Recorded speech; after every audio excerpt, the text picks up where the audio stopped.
Good morning dear student, welcome to the web solution number 1 study channel of West Bengal. তো আমি তোমাদের Dalton sir. তোমরা এখন পাচ্ছ প্রাইমারি টেট থেকে একটা ক্লাস, পরিবেশ বিদ্যার ক্লাস নাম্বার 4, অর্থাৎ প্র্যাকটিস সেট নাম্বার আমাদের 4 আজকে আলোচনা করা হবে।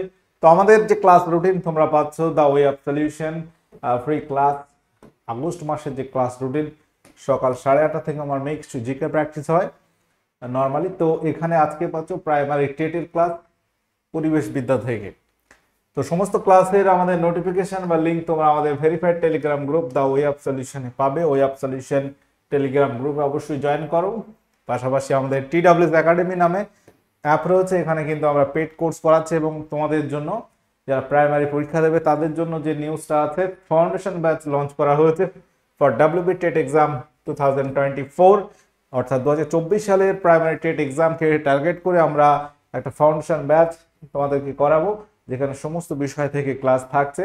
50 করে ক্লাস আছে এবং এখানে প্রত্যেকটা বিষয়ে 50টা করে ক্লাস, অর্থাৎ 250 ক্লাস তোমরা পাবে।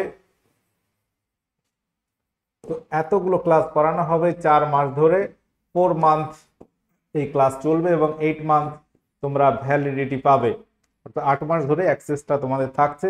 প্রত্যেকে যারা কানেক্ট আছো অবশ্যই এই ব্যাচে যুক্ত হতে পারো, যারা প্রাইমারি টেট পরীক্ষা দেবে। নিশ্চয়ই তোমাদের এখানে দুর্দান্ত একটা প্রস্তুতি দেওয়া হবে, বেসিক থেকে অ্যাডভান্স লেভেল পর্যন্ত সমস্ত সাবজেক্ট পড়ানো হবে। তো আজকের MCQ প্র্যাকটিস আলোচনা শুরু হচ্ছে। প্রত্যেকে যারা কানেক্ট আছো, প্রথম প্রশ্ন, সকলের সেশনটি লাইক করো, শেয়ার করো এবং শেষ পর্যন্ত দেখতে থাকো। প্রথম প্রশ্ন হচ্ছে, সাস্টেনেবল ডেভেলপমেন্ট তত্ত্বের মাত্রাগুলি কি? সাস্টেনেবল ডেভেলপমেন্ট তত্ত্বের মাত্রাগুলো কি? পরিবেশ, সমাজ, অর্থনীতি নাকি সবগুলি? বলো। তো এখানে হচ্ছে সমষ্টি সূচক উন্নয়ন, যেটা সবগুলো হচ্ছে এইখানে এর বিষয়বস্তু। রিও+20 অধিবেশনটি নিম্নের কোথায় আয়োজন করা হয়? দেখো, রিও ডি জেনেরিও, ব্রাজিলের একটা শহর রিও ডি জেনেইরো, এখানে একটা সম্মেলন হয়েছিল 1992 সালে, যেটাকে বলা হয়েছে আর্থ সামিট।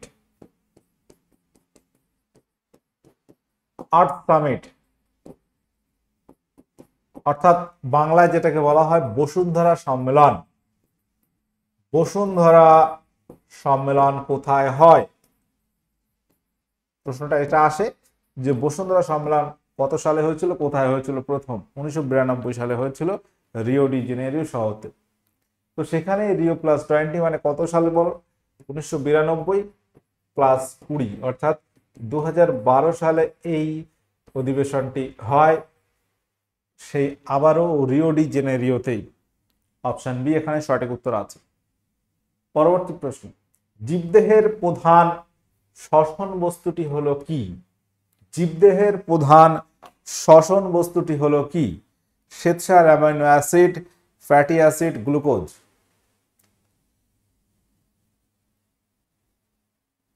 বলো এখানে কারেক্ট অ্যান্সার কি হবে? জীবদেহের প্রধান শ্বসন বস্তু মনে রাখবে, উত্তর হয়ে যাবে গ্লুকোজ। আচ্ছা, গ্লুকোজের সংকেত কি মনে আছে? C6H12O6, এটা হচ্ছে গ্লুকোজের সংকেত। আচ্ছা, অপশন ডি সঠিক উত্তর হয়ে গেল। এবং পরবর্তী প্রশ্ন, বলো নিম্নলিখিত কোনটি গ্রিনহাউস গ্যাস নয়? গ্রিনহাউস গ্যাস নয়, এখানে কোনটি খুঁজে বার করতে হবে? N2O, O3, CFC, SO2। তো যে সমস্ত গ্যাস পরিবেশের তাপ ধরে রাখতে পারে, অর্থাৎ বায়ুমণ্ডলের তাপ ধরে রাখতে পারে, সেটাকে আমরা গ্রিনহাউস গ্যাস বলি। অর্থাৎ আমরা জানি যে পৃথিবীর উষ্ণতা দিনের পর দিন বেড়ে চলেছে, তার কারণ হচ্ছে এমন কিছু গ্যাস বায়ুমণ্ডলে আছে যেগুলো তাপ ধরে রাখতে পারে। সূর্য থেকে আসা তাপ আমরা জানি আসে এবং কিছুটা ফিরে যায় বিকিরিত হয়ে, তো সেই তাপ কিছুটা ধরে রাখছে যে সমস্ত গ্যাস, এবং পৃথিবীর উষ্ণতা ধীরে ধীরে বাড়াচ্ছে, সেগুলোকে আমরা বলি গ্রিন হাউস গ্যাস। তো এর মধ্যে আমরা পাচ্ছি নাইট্রাস অক্সাইড। নাইট্রাস অক্সাইড এটা একটা গ্রিন হাউস গ্যাস, এটাকে আবার লাফিং গ্যাসও বলা হয়। আচ্ছা, O3 ozone gas, CFC chlorofluorocarbon এগুলো greenhouse gas. Sulphur dioxide এটা কিন্তু গ্রিন হাউস গ্যাস নয়। গ্রিন হাউস গ্যাসের মধ্যে আর কি কি গ্যাস আমরা পাচ্ছি? গ্রিন হাউস গ্যাসের মধ্যে আমরা পাচ্ছি CH4, মিথেন, মিথেন। আচ্ছা, আর কি পাচ্ছি? কার্বন ডাই অক্সাইড, এগুলো কিন্তু গ্রিন হাউস গ্যাসের মধ্যে পড়ছে। জলীয় বাষ্প, জলীয় বাষ্প এটাও কিন্তু গ্রিন হাউস গ্যাসের মধ্যে পড়ছে। ওকে, আচ্ছা পরবর্তী প্রশ্ন, নিম্নলিখিত পদার্থগুলোর মধ্যে কোনটি তড়িতের সবচেয়ে ভালো পরিবাহী? সবচেয়ে ভালো তড়িৎ পরিবহন করে কোন ধাতু? কে বলতে পারবে এখানে? সঠিক উত্তর কি হবে? রূপো, সোনা, তামা, জিঙ্ক। উত্তর কি হবে প্রত্যেকে বলো। নিম্নলিখিত পদার্থগুলির মধ্যে তড়িতের সবচেয়ে ভালো পরিবাহী হচ্ছে রূপো। রূপোর সংকেত মনে রাখবে Ag, এটা সব থেকে ভালো তড়িৎ পরিবহন করে। এছাড়াও সোনা, তামা বা তুমি বলতে পারো অ্যালুমিনিয়াম, এরাও কিন্তু ভালো তড়িৎ পরিবহন করে, কিন্তু সব থেকে ভালো বললে রূপো হয়ে যাবে সঠিক উত্তর।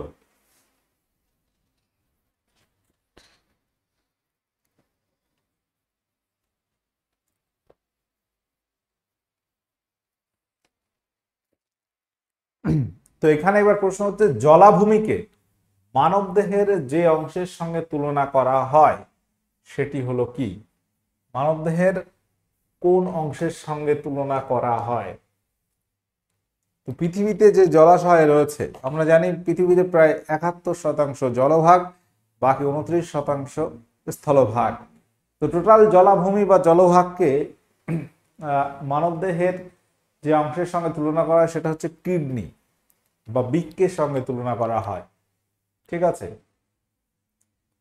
পরবর্তী প্রশ্ন, ভারতের কোথায় ধসের সমস্যা আছে? রাজস্থান, গোয়া, পশ্চিমবঙ্গ, অন্ধ্রপ্রদেশ। তো এখানে যে রাজ্যগুলো আছে আমরা যদি দেখি বাৎসরিকভাবে যে ধস কোথায় নামছে বেশি, সেটা পাহাড়ি ধস বা তোমার সাগরের তীরের ধস। তো সবগুলো যদি তুলনা করা হয় সব থেকে বেশি সমস্যা এইগুলোর মধ্যে পশ্চিমবঙ্গে আছে। ভারতের কোন দ্বীপে মৃত আগ্নেয়গিরি আছে?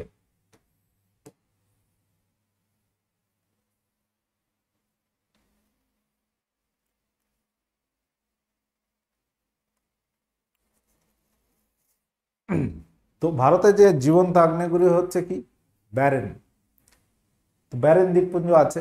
নারকোন্দাম দ্বীপপুঞ্জ, যেখানে মৃত আগ্নেয়গিরি এবং নারকোন্ডাম নামেই পরিচিত মৃত আগ্নেয়গিরি আছে ভারতের আন্দামান নিকোবর দ্বীপপুঞ্জে টোটালটা। তো আন্দামান নিকোবর দ্বীপপুঞ্জ একটা ক্ষুদ্র ক্ষুদ্র দ্বীপের সমষ্টি, প্রচুর দ্বীপ সেখানে রয়েছে, এক একটা দ্বীপের এক এক রকম নাম আছে। নারকোন্ডাম এটা মৃত আগ্নেয়গিরির নাম, আবার ওটা একটা দ্বীপ। ভূমিকম্পের কেন্দ্রের ঠিক সোজাসুজি ভূপৃষ্ঠের উপরের স্থানটিকে বলা হয় কি? ফোকাস, এপিসেন্টার, অ্যান্টিসেন্টার নাকি সেন্টার? অর্থাৎ ভূপৃষ্ঠের নিচে এক জায়গায় ধরো ভূমিকম্প হলো, এখানে এর সোজাসুজি যদি আমরা ভূপৃষ্ঠের উপরের দিকে বলি সেই অংশটাকে, কেন্দ্রের ঠিক সোজাসুজি ভূপৃষ্ঠের উপরের স্থানটিকে কি বলা হয়? এটাকে বলা হয় এপিসেন্টার। একটা শব্দ হচ্ছে সিমোস। সিমোস শব্দের অর্থ কি?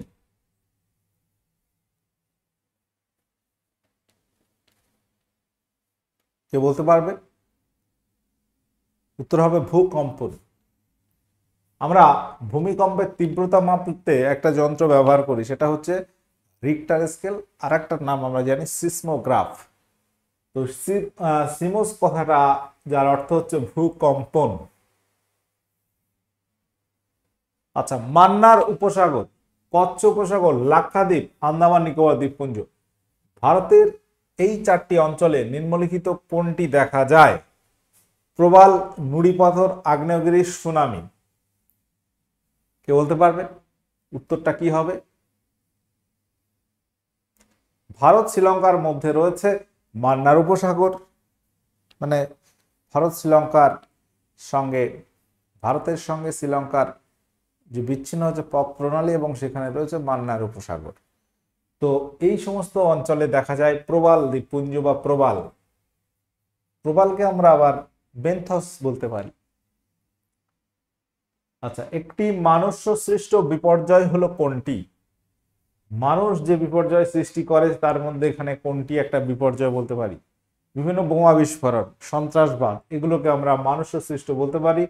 ধস, বন্যা, খরা, দাবানল, ঠিক আছে, সুনামি, এগুলো হচ্ছে প্রাকৃতিক বিপর্যয়। প্রাকৃতিক বিপর্যয়, এখানে কিন্তু ডিরেক্টলি মানুষের কোনো মানে এখানে প্রভাব নেই। প্রাকৃতিক বিপর্যয় মানে ডিরেক্টলি প্রভাব নেই, ইনডিরেক্টলি আছে। মানুষ যদি অত্যাধিক হারে গাছপালা কাটতে থাকে সেক্ষেত্রে কিন্তু খরা হতে পারে। ওকে, বা তুমি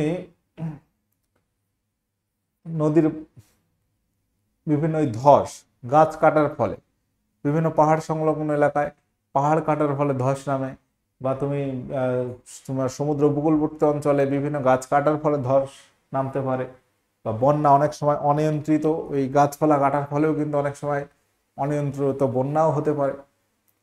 এগুলো ডিরেক্টলি মানুষের যোগাযোগ না থাকলেও ইনডিরেক্টলি থাকে, এগুলোকে আমরা নর্মালি প্রাকৃতিক বিপর্যয় বলি। ঘূর্ণিঝড়, ঝড়। ভারতের প্রায় কত শতাংশ এলাকা খরাপ্রবণ? খরাপ্রবণ এলাকা কত শতাংশ? টোটাল ভারতের যে ভূমি আছে সেটা আমরা যদি খেয়াল করি তো উত্তর কি হবে? 10, 29, 20 নাকি 48%? ভারতের যে সমস্ত খরাপ্রবণ এলাকা তার মধ্যে আমরা রাজস্থান একটা উল্লেখযোগ্য আছে, রাজস্থানে মরুভূমি রয়েছে। তো 29% এলাকা খরাপ্রবণ, অর্থাৎ সেখানে বৃষ্টিপাত খুবই কম হয়। পরবর্তী প্রশ্ন, আরবি কোন শব্দ থেকে হ্যাজার্ড কথাটি এসছে যার বাংলা অর্থ হচ্ছে দুর্যোগ?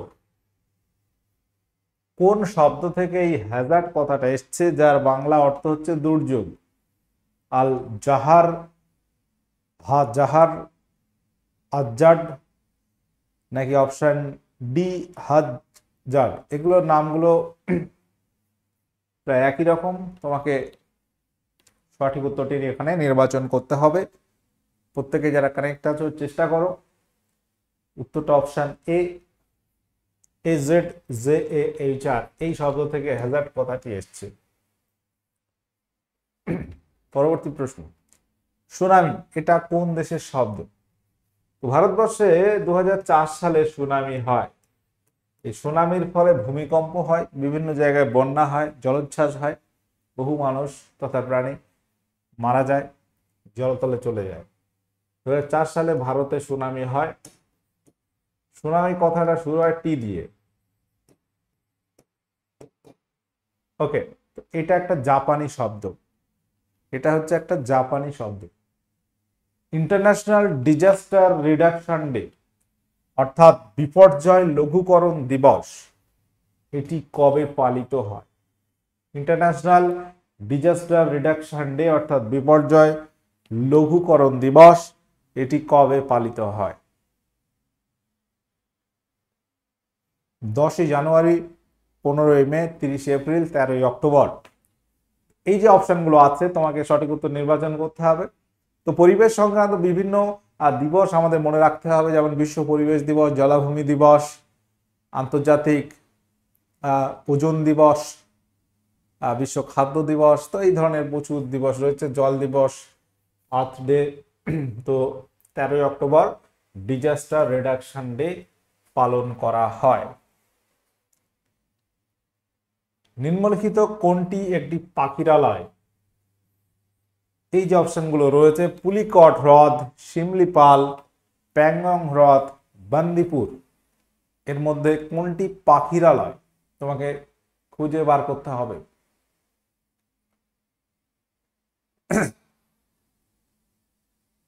তো এখানে সঠিক উত্তর কি হবে বলতে পারবে?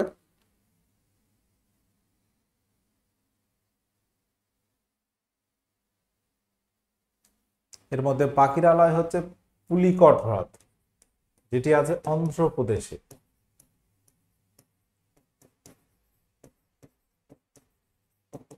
আচ্ছা, শিমলিপাল অভয়ারণ্য রয়েছে কোথায় বলতে পারবে? উড়িষ্যায়।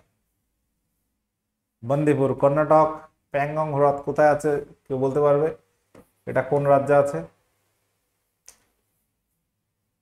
আচ্ছা, এবার একটা প্রশ্ন হচ্ছে, ন্যাশনাল ওয়েস্টল্যান্ড ডেভেলপমেন্ট বোর্ড গঠন করা হয় কত খ্রিস্টাব্দে?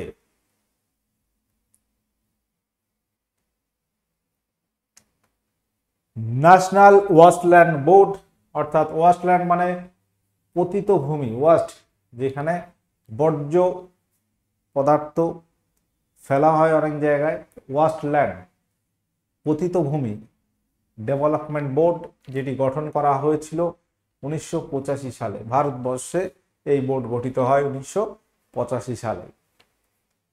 তো আরেকটা রয়েছে ওয়েটল্যান্ড ডে, বিশ্ব জলাভূমি দিবস, যেটা রামসার সম্মেলন হয়েছিল সেটা 1971 সালে, সেটা ওয়েটল্যান্ড জলাভূমি সংক্রান্ত। এটা হচ্ছে ওয়েটল্যান্ড।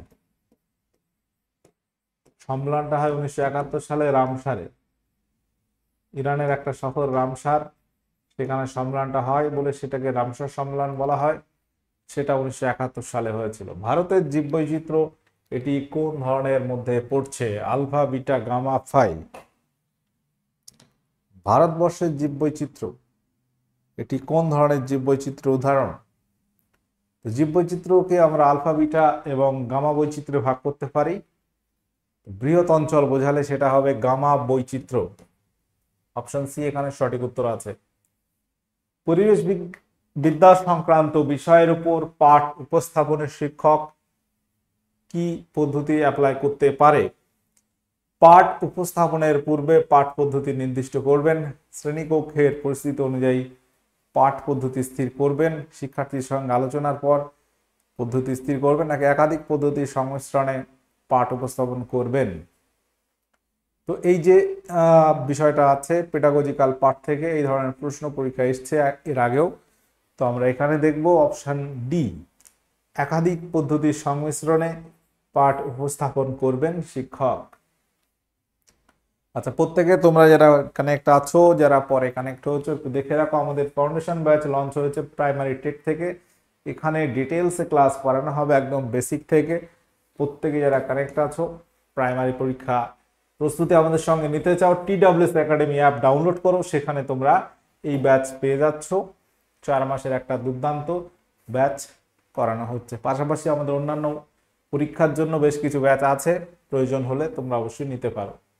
আচ্ছা, এখানে বলো কোনটি পরিবেশ সংক্রান্ত আলোচনা নয়? পরিবেশ সংক্রান্ত আলোচনার মধ্যে আমরা এখানে কোনটি আছে এবং কোনটি নয় বলতে হবে। অম্লবৃষ্টি বা অ্যাসিড রেন, গ্রিন হাউস প্রভাব, ওজোন গহ্বর বা ওজোন হোল, ওজোন প্রস্তুতি। তো পরিবেশ সংক্রান্ত বিষয়ে আমরা কোনটি আলোচনা করব না?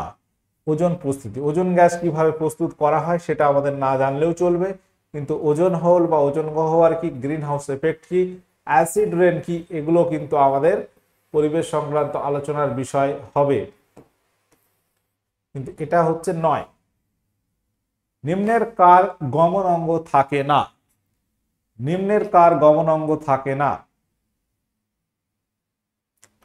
নেকটন, বেন্থস, প্লাঙ্কটন কোনটি নয়। প্লাঙ্কটন হবে এখানে। তো গমন অঙ্গ থাকে না কাদের? অপশন সি, বেন্থস, নেকটন, এদের কিন্তু গমন অঙ্গ থাকে। তুমি যদি বলো নেকটনের উদাহরণ মাছ, এর কিন্তু গমন অঙ্গ আছে। বেন্থস, শামুক, এদের কিন্তু গমন অঙ্গ রয়েছে, মাংসল পদ। তাহলে প্ল্যাঙ্কটন হচ্ছে তারা হচ্ছে জলে ভাসমান ক্ষুদ্র ক্ষুদ্র অণুজীব, যেগুলো প্রাণী তাদেরকে আমরা জু প্ল্যাঙ্কটন বলি, যেগুলো উদ্ভিদ ফাইটোপ্ল্যাঙ্কটন বলি। এদের কোনো গমন অঙ্গ থাকে না, মনে রাখতে হবে। রক্তের কোন কোষ দেহের সংক্রমণ প্রতিরোধ করে?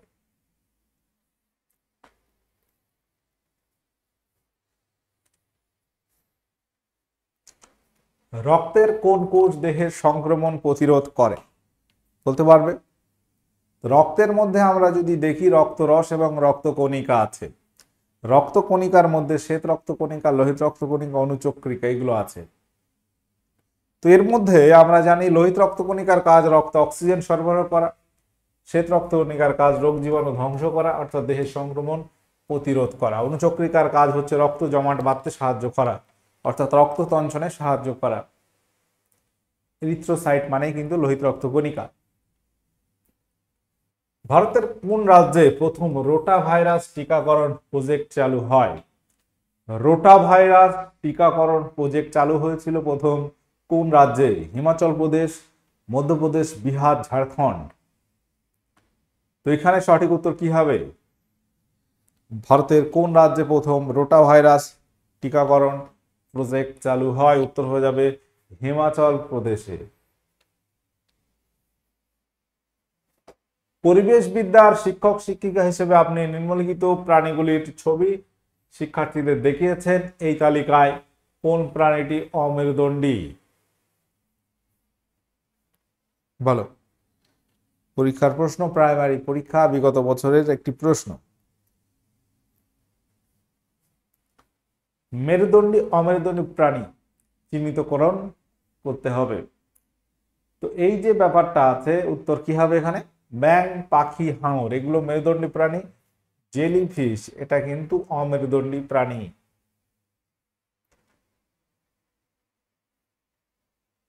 আচ্ছা, গতদিনে তোমাদের একটা হোমওয়ার্ক ছিল, এটা ভারতের পরিবেশ শিক্ষার মুখ্যালয় কোথায় অবস্থিত? পরিবেশ শিক্ষার মুখ্যালয় অর্থাৎ সদর শহর বা সদর দপ্তর, হেডকোয়ার্টার বলতে পারি, এটি আছে গুজরাটের আহমেদাবাদ শহরে। আহমেদাবাদ শহরটা কোথায়? এটা হচ্ছে গুজরাটে। আহমেদাবাদ শহরকে আবার বলা হয় ভারতের, কি বলা হয়? ভারতের ম্যানচেস্টার, ম্যানচেস্টার বলা হয়।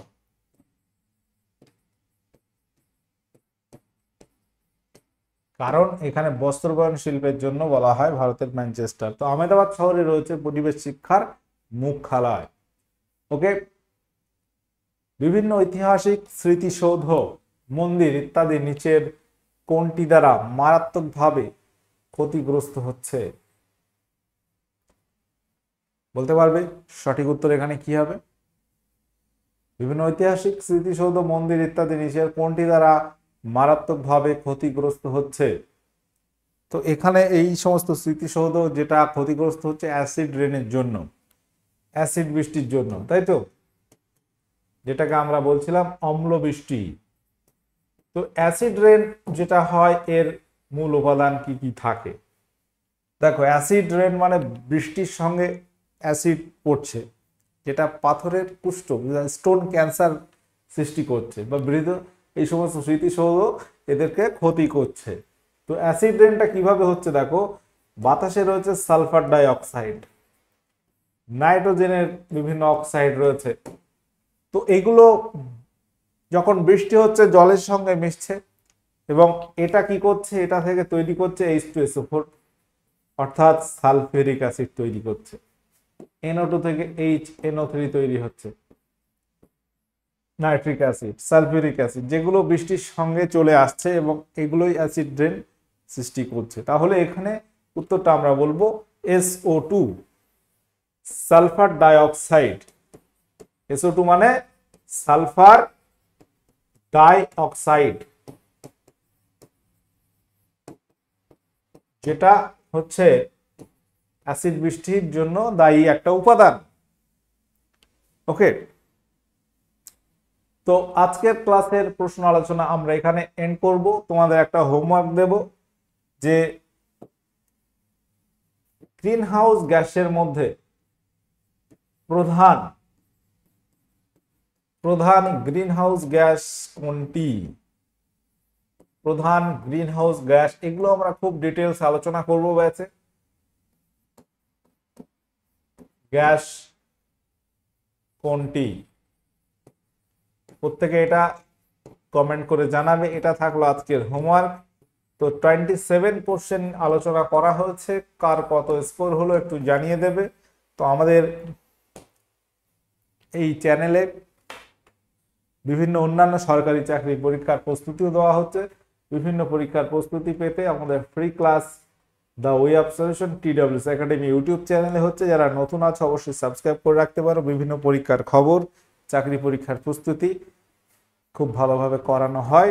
এবং আমাদের অ্যাপ আছে TWS একাডেমি অ্যাপ, এখানে কিন্তু আমরা পেড কোর্স করাচ্ছি। অ্যাপটা কিভাবে ডাউনলোড করবে, কোথা থেকে করবে, প্লে স্টোরে চলে যাবে, গুগল প্লে স্টোর থেকে তোমরা ডাউনলোড করো, সেখানে লগ ইন করো, দেন সেখানে যে অপশান আছে পেড কোর্স, সেখানে তোমরা পেয়ে যাচ্ছ আমাদের ব্যাচ। ঠিক আছে, যাই হোক, তো তোমরা যারা প্রস্তুতি নিচ্ছ অবশ্যই পড়াশুনোটাই মেন। পরীক্ষার বিজ্ঞপ্তি যদিও এখনো আসেনি, তোমাদের মনে হতে পারে এত আগে না, এত আগে কেন শুরু করব, বিষয়টা ওটা না। গত বছর প্রশ্ন যদি তুমি দেখো, যে লেভেলের প্রশ্ন হয়েছে সেই লেভেলের প্রস্তুতি যদি তুমি না নাও তাহলে কিন্তু ঠকে যেতে হবে। কারণ এই যে পরীক্ষা প্রাইমারি টেট, এটা একটা পাস করে রাখতে হবে, কোয়ালিফাই করে রাখতে হবে, তোমার একটা সার্টিফিকেট দেওয়া হবে, সেটা কিন্তু তুমি দীর্ঘদিন কাজে লাগাতে পারবে। এবং এখানে তুমি যত বেশি নাম্বার তুলে রাখতে পারবে সেটাই তোমার জন্য কিন্তু লাভ। ওকে, তো এই জন্য তোমরা চেষ্টা করবে যতটা বেশি নাম্বার তুলে রাখার, এবং সেই বেশি নাম্বার পেতে গেলে তোমাকে একটু আগেই শুরু করতে হবে। হয়তো বিজ্ঞপ্তি দিল 1.5 মাস আগে, তখন ওই শর্ট সময়ে ভালোভাবে কিন্তু প্রস্তুতি নেওয়া সম্ভব না। ওই জন্য তোমার এখন থেকেই পড়তে হবে যদি সিরিয়াস ক্যান্ডিডেট হও। ঠিক আছে, সে তুমি প্রস্তুতি নিতে গিয়ে আমাদের ব্যাচ নাও বা না নাও ওটা বড় কথা নয়, কিন্তু তোমার প্রস্তুতি শুরু করাটা আজ এখন থেকেই কিন্তু প্রয়োজন, নয়তো কিন্তু দেরি হয়ে যাবে। ঠিক আছে, ওকে, যাই হোক, আজকের ক্লাস এখানে এন্ড করছি। সকলে ভালো থাকো, সুস্থ থাকো। সেশনটি ভালো লাগলে লাইক করো, শেয়ার করো। ওকে, টাটা, বাই।